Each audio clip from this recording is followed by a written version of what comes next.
Hey guys, in today's video I'm playing with fluorescent colors and a couple of different combs. I'm using fluorescent Lukas Cryl colors in lemon yellow, signal red, blue, magenta, green, and reflex white. These paints glow wonderfully under a UV blacklight. My pouring medium today is just a mixture of Floetrol and GAC 800. I initially start out with just the comb on the first two swipes. After those first swipes, I dip the comb into the OGX hair serum silicone oil. When I switch over to the second comb tool, the cells that pop up are from pulling that oil over the colors. I played with this one quite a bit, but the results were fantastic. The colors stayed vivid, but they will really shine once I get a coat of polycrylic or resin on it. That's it from me, so sit back and enjoy this fluorescent comb swipe and let me know what you think in the comments below. I'll see you guys next time. Bye!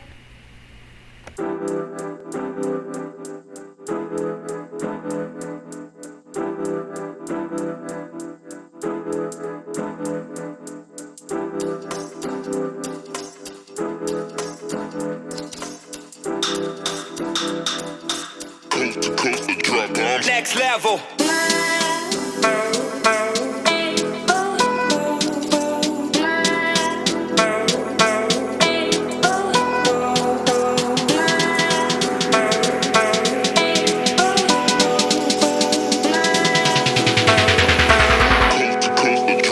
Next level.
Next level.